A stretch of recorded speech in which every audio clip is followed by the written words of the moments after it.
Hi, I'm Michael Williams. I think all of you know me. I write for myself and for Falstaff Books.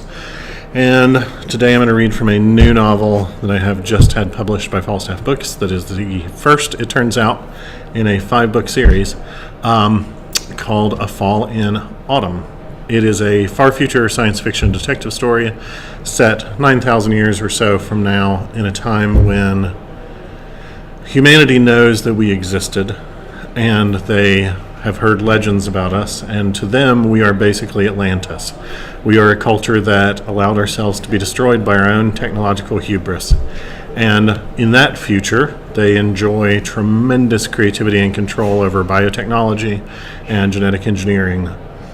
They have developed a society that is ruled, in theory, as an egalitarian society, but in practice there is a sort of 1% that's more like a 25% of people who have genetic modifications and improvements and are referred to as human plus. There are a few people who are referred to as artisanal humans, who are people who have never received the benefit of any genetic modification, and our narrator is an arty. And then there is a massive underclass that in theory enjoys all the rights and privileges of personhood, but in practice rarely does. Referred to as mannies, but they are human-animal hybrids. They are people who have been created for the work that they do. There are also a few people referred to as golems, who are remnants of the ancient world that was lost, and are considered sort of these wise, perfect elders. They're very much the old man on the mountain kind of figures. It is impossible to imagine a golem breaking the law, things like that. It's not unusual for somebody to have seen a golem out in the world, like at the mall, but it is very unusual to develop a friendship with one. And in this novel, the narrator has been hired. He's a detective in the last of the great flying cities of the ancients, called Autumn. And he is a detective. He is a detective in Autumn and has been hired by a golem. So the section that my publisher put a bookmark in when he handed me the paper copy from which I'm reading and said, read this part, is this. The sun was over the trees at the southeastern edge of the slope opening into the forest when I awoke. I'm going to back up. The golem and the golem client and the detective have spent the night together in a part of the park where people do things like that. The sun was over the trees at the southeastern edge of the sloped opening in the forest when I awoke. The sun woke me, actually, its rays on my face, the flicker of shadow and light as it played across my closed eyes. I was half-dressed, my shoes off, my feet bare, and my coat spread over me in lieu of a blanket. My shirt was somewhere, probably. I wasn't wearing it anyway, and my eyes hadn't opened yet, but I could feel it nearby, the way you can sense an old dog by your chair, or a former lover on the opposite side of an otherwise perfectly nice party. My back curled against something firm and supporting, and I felt gentle fingers stroke the tufts of silvery black at my temples. Hematite, a man told me once. I would always love him a little for saying that. My hair there wasn't yet gray, but was no longer black, and when wet it looked like hematite, and he said it like that meant something deep and significant and mystical I didn't understand. Having someone's fingers run through it felt good, though. It felt like a happy memory, like something I didn't expect would happen much anymore if it ever really happened in the first place. That simple touch was a comfort to me. It's the most minor thing, and for that reason the most missed when it's gone. I don't go long stretches without being touched, but it had been a while between caresses. This was that, a caress and more, not exactly sexual, but not exactly platonic. It was that happy in-between we call intimate. I made myself vulnerable to other men, and they themselves to me, more times than I can count in my too short life. It didn't always work out, though, that my usual flavor of street trade would show basic human kindness in return for mine. None of that mattered, though. Those guys were long gone. Right that second, someone ran his fingers through my half-asleep hair, intimate and kind and caressing. I felt vulnerable, and that was okay. For a few moments, I wasn't dying, and I wasn't scared. I wasn't lonely, and I wasn't alone. The sun felt good, and the breeze through the branches sounded like Gaia herself telling me to go back to sleep. I thought for a moment I might be okay with dying fairly soon if I got to wake up like this every morning for the rest of my life. Okay, I groaned. I didn't move, and I didn't open my eyes because I wasn't quite ready for the moment to go away, even as I lifted the pin to pop its balloon. You want something. So tell me what it is. Because if I say yes, I may not have much time to hold up my end of the bargain. My voice dispelled all the magic of the moment, but his fingers were still at my temple, resting there, ready to go back to what we shared moments before. I rolled over and looked up at Alejandro, his purple hair down over half his face as he leaned on one elbow. I didn't kiss him, but I did put one hand to his jaw and brush his cheek with my thumb. I wondered if he could feel that, really feel that, like skin feels it. Let's not pussyfoot around this. You want me to do something. The whole story about the angel and thinking someone was trying to kill you was bullshit, but there was something there, something worth chasing. So let's have the truth now and get on with things. I tried to smile at him. His expression was completely blank. With the hand he used to brush my temples, he laid a fingertip behind my ear, cupping my face with barely a single point of contact. He still didn't smile, but his eyes searched my face, my own eyes, for something. It occurred to me the correct phrasing might be to say he searched my eyes for someone. I assumed he'd been alive long enough to know a hell of a lot of people, and I would bet a nickel he looked for one of them in me.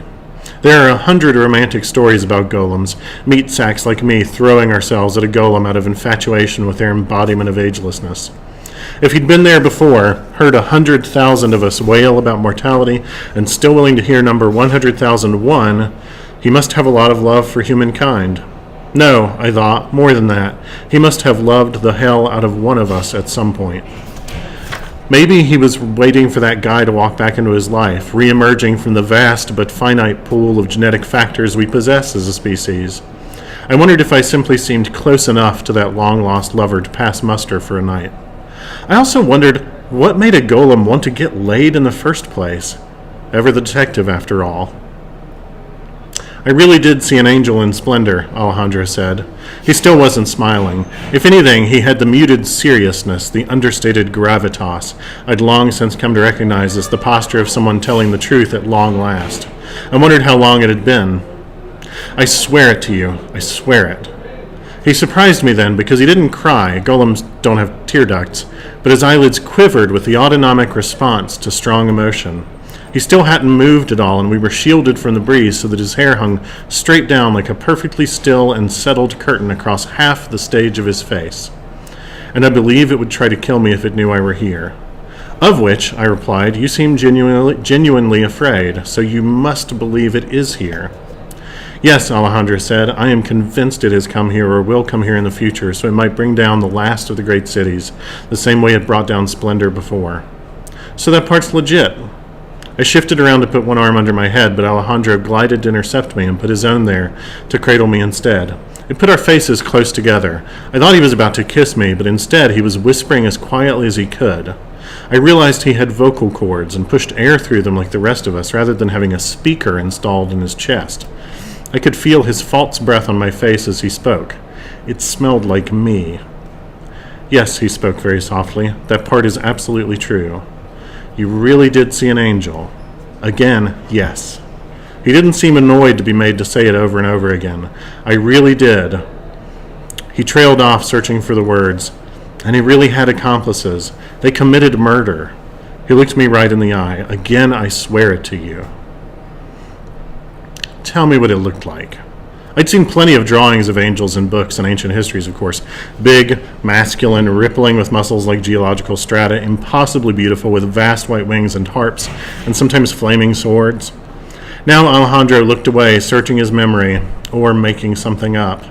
That cynically suspicious part of me was never going to give up, but it was a little slower off the starting block this time. There was something sincere, something truthful in Alejandro's demeanor I didn't see when he spoke to me the first time.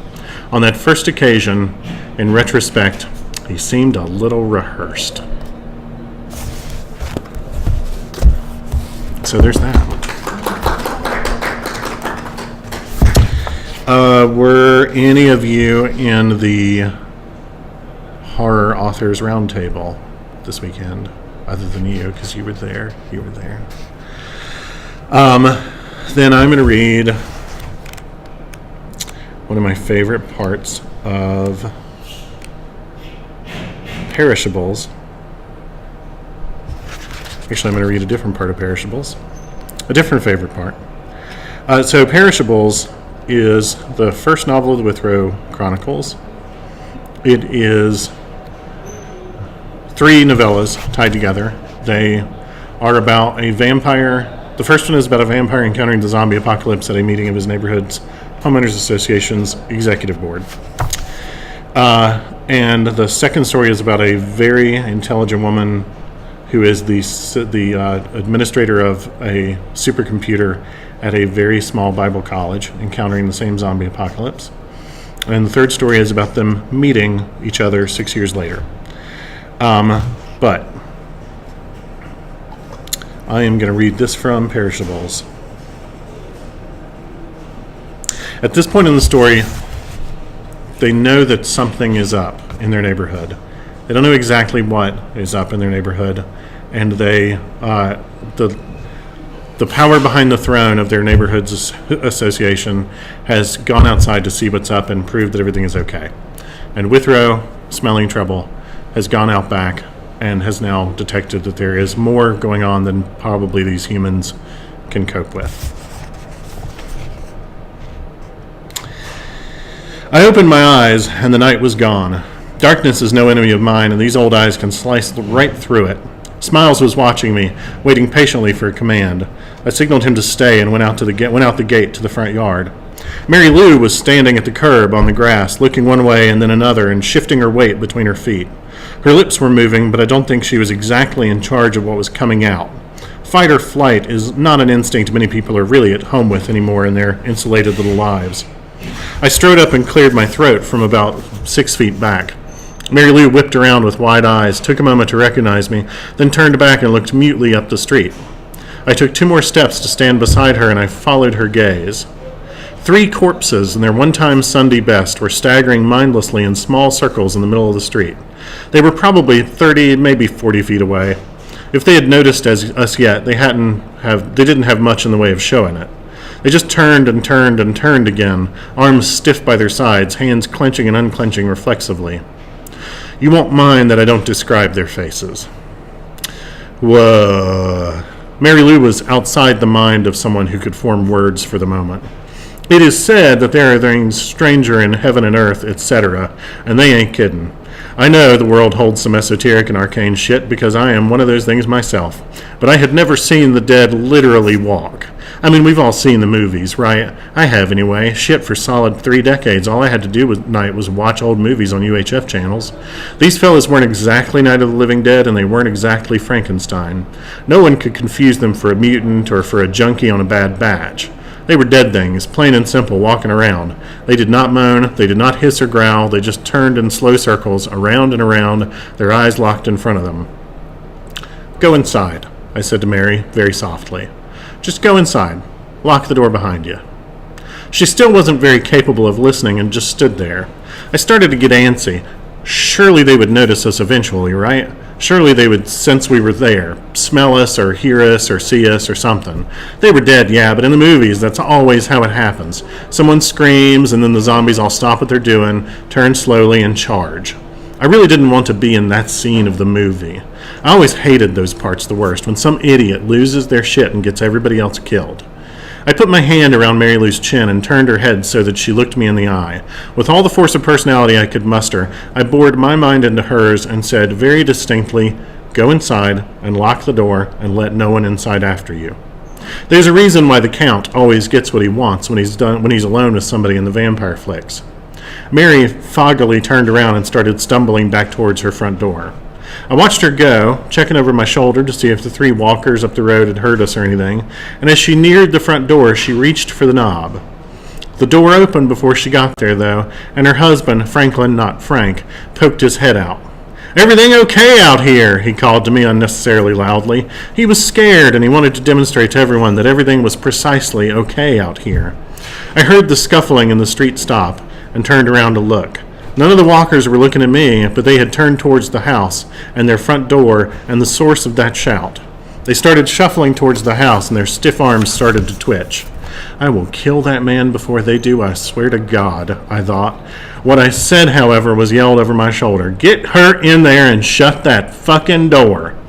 "Well, there's no need for it," Franklin started to say, but Mary was still under my orders, so she shoved him back inside, followed after him, shut the door calmly behind herself, and I heard the deadbolt slam home.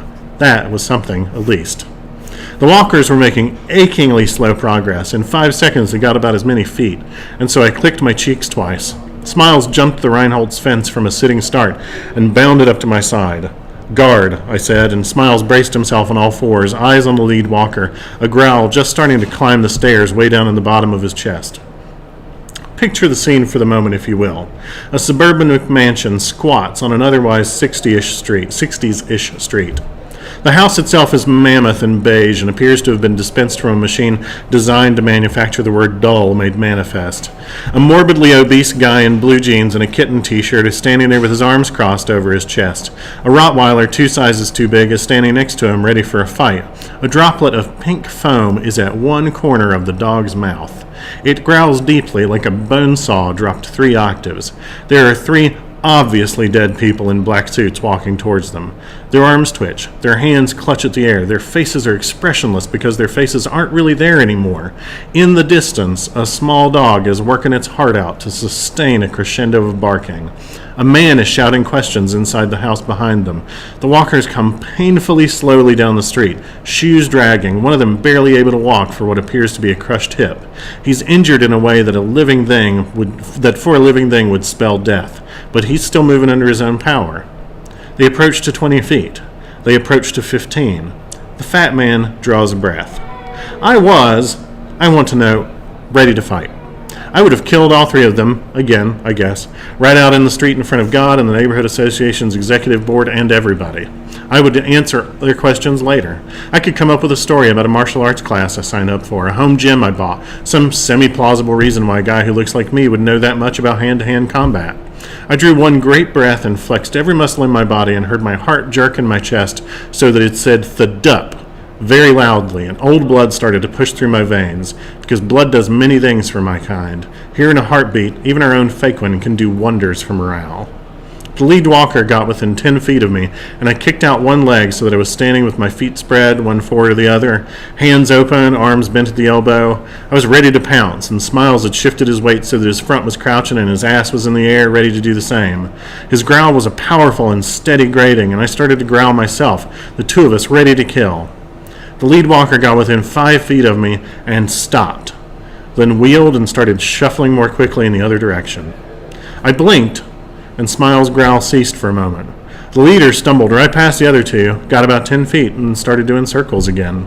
The other 2 likewise got within 5 feet of us, spun around, and headed in the other direction. I relaxed for a moment and watched them. Smiles wasn't going to move until I gave him another command, so I stepped gingerly around to my right and forward in an arc, keeping about 10 feet between me and the lead walker. Then I stepped within 5 feet of him, and he tore off as best he could in the opposite direction. I tried it again with one of the others, and got the same result. The Walking Dead, I realized, were afraid of me. One of the ones I'd spooked made the mistake of staggering within a couple of feet of Smiles, and my old dog was quick to react. He had the guy's throat in his teeth before I could make a sound, and 2 seconds later Smiles was standing on its chest. I heard bones snap, and the walker's head popped clean off, rolling a few feet before bumping against the curb. The body was limp under Smiles, and he stood there growling at the corpse's head where it came to rest. So they feared me, but not my dog. I thought about this long enough to realize it before a phrase I hate to think on overmuch came to mind, unbidden. Food chain. I gave Smiles the command to heal, as anxious as he was to go after the other 2 walkers, and I gave the fear and revulsion I felt for these things a few seconds to subside. Deep breaths are calming, even when your lungs are just for show. I let their aimless, stumbling presence in the street settle into my view. I did my best to calm myself, and then I opened up my senses again and let them wash out over the neighborhood. Televisions and radios were still playing in other houses. Either the neighbors didn't know about these things yet, or it was too late for those folks. They weren't my primary concern anyway. I wanted to know if there were more of them. I could hear the two nearby, of course, and I could hear smiles, accelerated breathing. Then I could hear voices inside Franklin and Mary Lou's house. Sounded like they were still doing some arguing in there. Underneath it all, I could still hear scuffling feet farther away, old dress shoes dragging across asphalt in all directions. The neighborhood was full of these things. I'd have guessed a dozen or more, and I needed to decide now whether to deal with them myself or wait for help to arrive. My reverie was broken when I heard glass shatter around the back of the house, and the two walkers in the street stopped and turned in that direction. 2 seconds later, screams erupted from inside, and I sicked smiles on one of the walkers while I ran down another. With a single punch, I popped the head and neck off of mine, and Smiles had taken the other one out at the knees. "Here," I commanded, and Smiles let go of it to come bounding after me. All 3.5 bucks of me were moving as fast as I could make them go, and in a flash I'd kicked the front door down on Mary Lou and Franklin's house with one foot and was stepping inside with the other. Smiles shot past and dug his claws into the hardwoods to stop a few feet in front of me, eyes forward. I glanced around to see what the hell was happening. Kathy and Herb were in each other's arms in the middle of the living room, and Mary Lou and Franklin and the new kid, Jeremy, were pressed against the stairs, cowering. A walker was standing in the dining room, its feet hung in those gauzy drapes on the French doors. What was left of Killer, I am not terribly sad to say, was clutched in one hand, and the walker was reaching forward with the other, fingers twitching, clawing at the air to try to pull free of those drapes. Everyone was screaming all at once. I grimaced and slammed the door shut behind me. "Stay!" I bellowed as Smiles shook his flanks about to lunge. I strode forward, shoved Kathy and Herb down behind the coffee table, walked around the couch into the dining room, and stopped at the other end of the table from the walker. Its eyes fell on me, and it snarled. You ever watch two dogs that were playing all of a sudden get into a real fight? They were just having a normal time, and then one growls the wrong way and the other answers instinctively. I'd bent a little at the knees, clenched my fists, and did something I should never have done in front of another living being.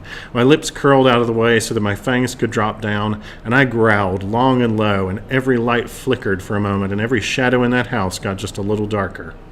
All the screaming stopped, like a switch, and Smiles started barking as I leapt, knowing the walker would just try to run if I got closer, knocked the table to one side and went straight for that one outstretched arm. I grabbed near the elbow in both hands, the walker emitting something like a strangled scream. With one long arced motion, I'd wrenched it free of the drapes, gotten it airborne, and brought its back down over one knee with an unmistakable splintering sound. On the rebound, I caught its neck in my hands, planted my shoe against its spine, and tugged till I heard that pop. I hefted the head back through the broken glass of the door and threw the body after it. I turned back around, and everyone was staring at me. "You're going to need to seal these windows," I said. Everyone was silent and pale, even Jeremy, whose skin had gone from cream coffee to a sick beige, and I checked myself. I was lisping. My fangs were still out. That's the first Withrow novel. And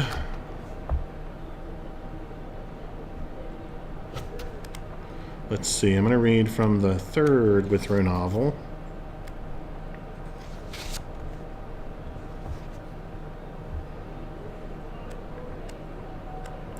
I have to find my place in this one, though.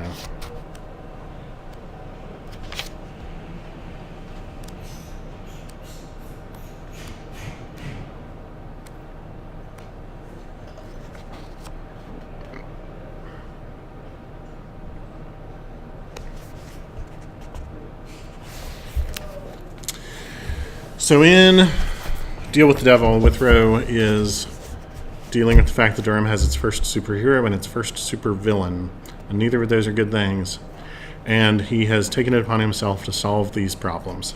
In the course of it, he has also discovered that there is a demon running around in Durham and all kinds of things.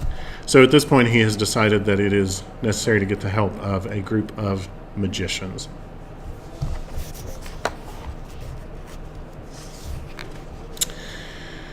And there's some exposition that I'm skipping, and he says,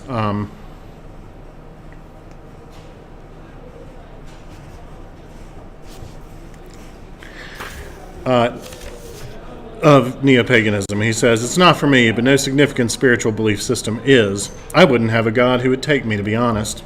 I think we're in this all on our own, and it's up to us to make the most of it. Every vampire agrees with me deep down, no matter how many nights of the month they dress up like Marie Laveau or Jerry Falwell or my Aunt Myrtle and claim to tune in to some higher power. Oh, sure, some vampires fall into the religion trap. I think it's a weakness, though. It's hedging a bet when they're already cheating to win. We're supposed to have successfully eliminated the afterlife as a concern.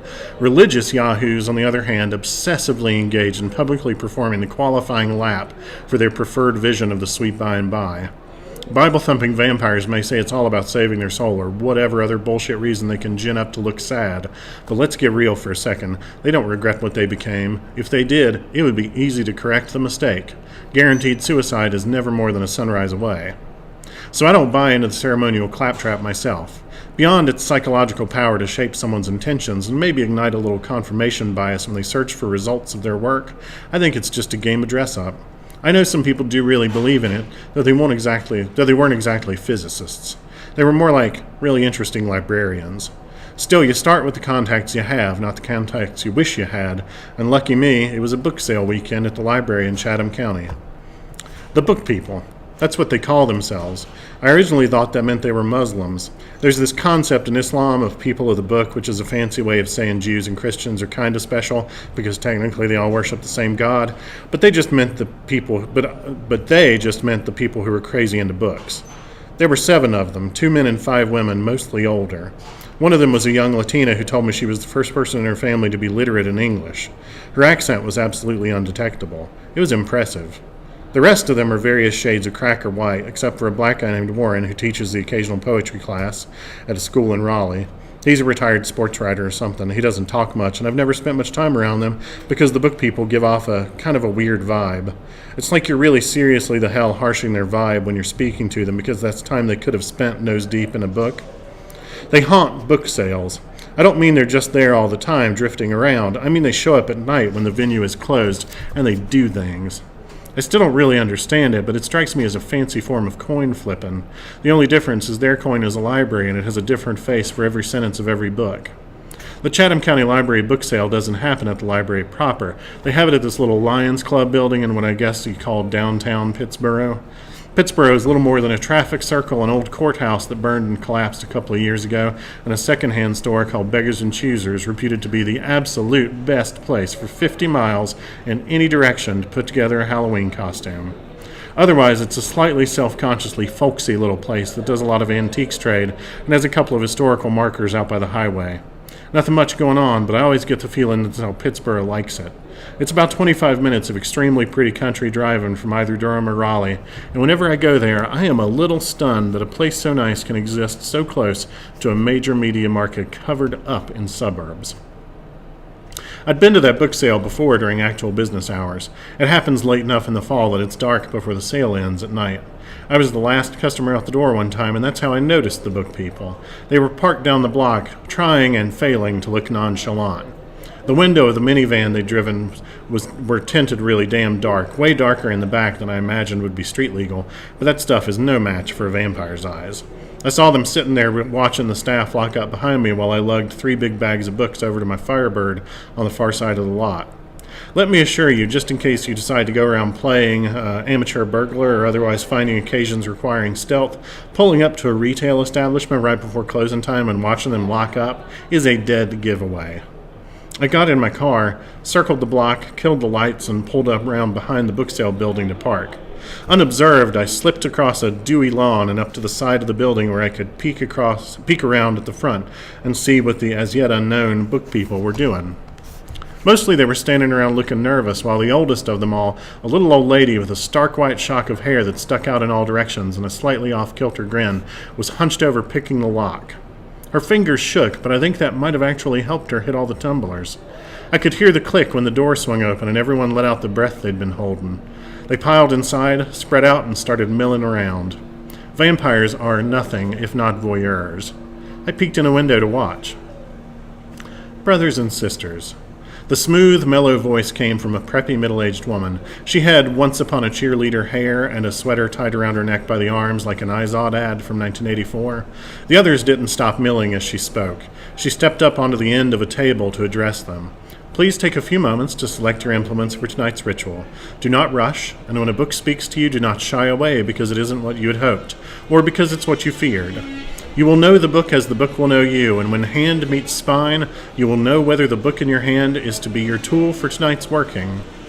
I waited and watched as they walked around, some of them eyes closed and bumping into tables, others walking directly to specific sections like crime and classics and holding out their hands, fluttering them like nervous butterflies, then finally reaching out and jerking a book from the boxes that sat atop each table.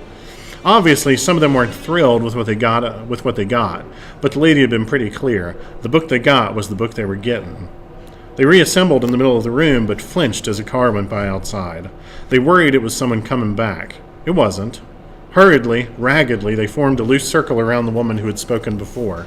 She addressed them again, sounding rehearsed. As the world is an expression of the god and goddess, the Lord and the Lady, the sun and the moon, so too are the books in our hands the expressions of their authors. Writers craft the worlds, calling out to them to be created. They are the progenitors of whole realities, insisting upon their own existence. As above, so below, and as below, so above. The gods on whom we call take the shapes dictated by a world in need of them, and the world they divinely fashion has the form it takes because it can take no other. The world and the divine are the hand and the glove and the hand. The cycle of creation and destruction, life and death, spring and summer and autumn and winter is not a repetition but a moving forward, a progression, and we are the ones who witness the spin of the tire, the turn of the press, the pen stroke of the hand authoring the cycle. There was a pause, and I could see her words had a soothing and bolstering effect on them. They all stood a little straighter and a little more solemn now. They'd forgotten all about cops and security systems and library volunteers who might forget a purse. The stooped old lady with the mad smile had her eyes closed and a sort of serenity on her face I rarely saw in sane people. The blonde lady leading them took a few seconds to look directly at each of them in turn before she spoke again. Maria is in the east, so we shall start with her. Open the book, sister, and with it light the fire of our first watchtower. The Latina cracked her book open to a random page. She cleared her throat, and I heard her read in the halting, slightly uncertain tone of one who doesn't regularly read aloud, that is to say, almost everyone in the world. Ho ho, Commander! It's moving. The machines are ready. Fuel, my commander. We must have fuel and nothing else. Her voice grew in confidence and enthusiasm so that the last sentence was delivered with something like real feeling. She then stated the title with a much more reserved, subdued, almost subservient tone. Cement. The blonde woman, the priestess I later learned, named Lorraine, turned to the younger of the two men, a 40-something white guy built like a barrel of molasses. He opened his book and read in one breath, all in a go, running the title together with the text. The cutting edge on even the most well-made knife is not permanent knife skills illustrated to user's guide. He looked a little embarrassed by that, but Lorraine favored him with a nod that seemed to indicate maybe this was a deep truth, worth hearing once or twice. She turned to a woman in her 50s who held up a thin volume and read, "His movements have the attractiveness of the awkward man who has learned to circumvent this condition by slowing everything down. Cat-like in his languid movements, with his slightly hunched shoulders, hands a little too big for his body, like he's never quite known what to do with them." She paused and then said, "Crime," by Irvine Welsh. Her voice was gentle and plodding, and wasn't at all unlike the description she had read from the book. Next up was a frumpy woman in her 30s. She had on blue, stretchy fat pants and a shapeless sweater kind of thing that zipped up the front. In my mind, I immediately classified her as a recognizable variety of bonbon and daytime TV addict. She held up a thick hardback and read aloud, "Windows there are none in our houses, for the light comes to us alike in our homes and out of them, by day and by night, equally at all times and in all places, whence we know not. It was in old days, with our learned men, an interesting and oft-investigated question, what is the origin of light? And the solution of it has been repeatedly attempted, with no other result than to crowd our lunatic asylums with the would-be solvers." She paused then, Flatland, a romance of many dimensions. Lorraine smiled a little, an excellent lesson in humility. She turned towards Warren, who opened his book and cleared his throat. You were either with her or you were against her. She believed that her father was not her real father, that her mother had tried to drown her in a pond when she was a child, that her pulmonary specialist wanted to have sex with her, that in death she would be met by Carl Jung, the Virgin Mary, and Merlin the Magician, that she had done her work on earth and her work was good, that she was one of those who had been chosen to herald the coming new order of beautiful humanity, that in a former life she had died a water death as a Roman galley slave shackled to the oars, that men were shits and her children were hostile, that her smoking was her business, so mind your own fucking business, that her son was an artist just like she was, that she and I should go into therapy together. He smiled a little and looked up. The Afterlife, a memoir. Most of them had chuckled a little at the lines about smoking and about men being shits, and Lorraine was among those who had.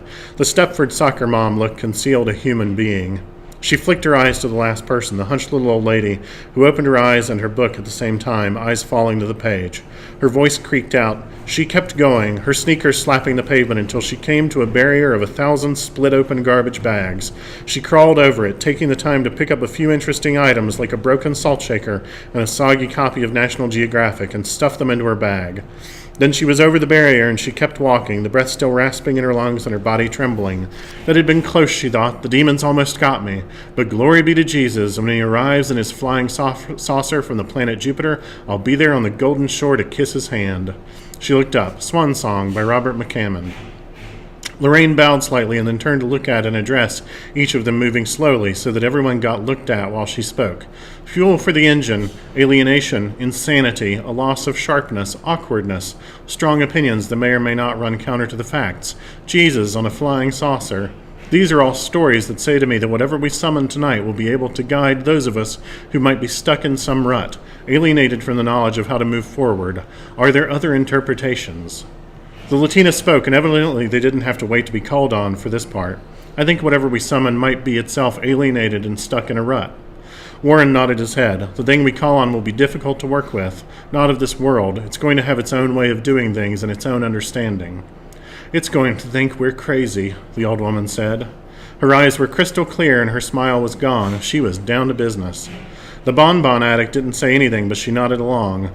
Another woman didn't say a word, just shook her head and clucked her tongue. Lorraine nodded. You're all in agreement. Let us see. Let us call to the beyond and see what we have summoned with these words. She lifted her hands and started to say something. It sounded like Latin, but maybe not perfect textbook Catholic school Latin. And I couldn't resist, because I love a big entrance. I stepped around with the speed of a vampire, turned the knob, opened the door, and said with a great big shit-eating grin, Don't bother asking, lady. I am already here.